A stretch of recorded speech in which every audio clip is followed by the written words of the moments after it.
Welcome to the deep dive. Today we're plunging into, well, a really pressing and quite heartbreaking situation unfolding in Assam, India. We're talking about floods affecting, over 500,000 people again and again. The Brahmaputra River, usually a lifeline, it's become this constant threat. But here's the thing we need to get straight away. These aren't just natural disasters happening in a vacuum. Exactly. No, Assam is facing something like a dual crisis, Yeah. really.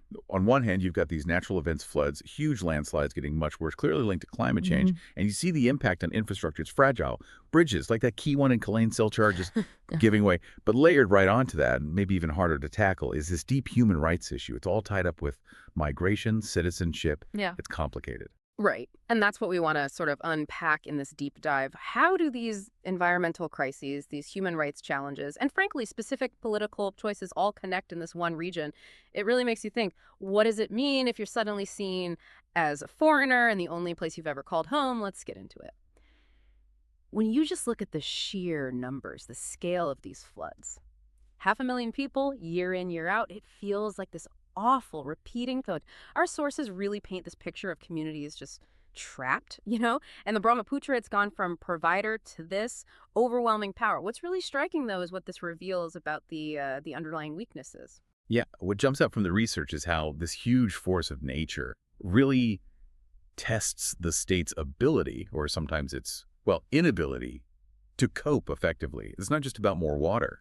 Climate change is messing with the river's sediment, its flow, Yeah. making floods harder to predict, more damaging. The infrastructure that's there, a lot of it is old. It wasn't designed for, this reality. Some sources point out, for instance, how the old embankment systems, they used to work, more or less. But now, they're just overwhelmed by stronger erosion, higher flood levels. That's why you see these breaches. And as if that wasn't incredibly difficult already, Assam's also dealing with this major human rights situation at the same time. We're seeing the government trying to deport hundreds, potentially thousands, labeled illegal immigrants. Many have lived there for generations. This whole process around the National Register of Citizens, the NRC, it's cast this terrifying shadow. Families risk losing everything, rights, land, their identity. What's your take on the political angle here? What stands out? Oh, it's absolutely critical. The sources really dig into how political decisions, especially around the NRC, aren't just about borders. Not at all.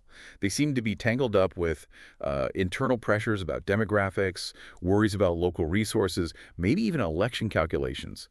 One kind of surprising thing the research suggests is that the NRC push, while framed as national security, also got momentum from, well, a mix of regional identity politics and how migration was perceived to be changing the state. It's this really complex web. And it has huge consequences for policy and, for actual people's lives, especially when disaster hits. Okay, so faced with all of this, the government's put forward a new budget, looks significant. They're talking about investing in green infrastructure, education, even things like proton therapy, advanced healthcare. Sounds good on paper. But Yeah. when you've seen bridges collapse, when past infrastructure has failed so visibly, how much stock can you really put in new promises? That really is the crux of it, isn't it? New plans are good, obviously, but can they actually fix such deep systemic problems? Take green infrastructure. The sources make clear it's not just a trendy term, it means real things. Restoring floodplains, using nature-based solutions like biodikes, planting trees along riverbanks, that stuff is vital. But then you remember the Kalain Silchar Bridge collapse. That pointed to issues like construction quality, maintenance, things that have been problems for a while. So the real question is about the follow-through. Is the political will there? And can they tackle the human rights side at the same time? Because you can't really separate them. So ultimately, Assam's trouble feels like this really potent, very urgent example of nature's power clashing with these complex human issues of identity rights.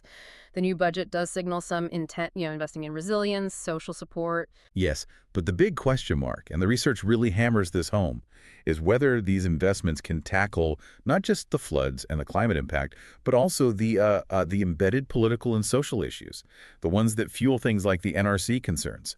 True resilience, the sources argue, needs more than concrete and programs. It needs strong human rights safeguards. It needs a basic shift in how people, especially the displaced or those at risk of statelessness, are actually seen and supported. It makes me wonder, and maybe you listening feel this too, how important is the voice of young people, of the public generally, in pushing for real, lasting change in situations as tangled as Assam's? And maybe the final thought is this. With climate crises getting worse, with geopolitics getting more complex, how do we make absolutely sure that the basic rights and dignity of people caught in the middle stay front and center, both globally and right there on the ground.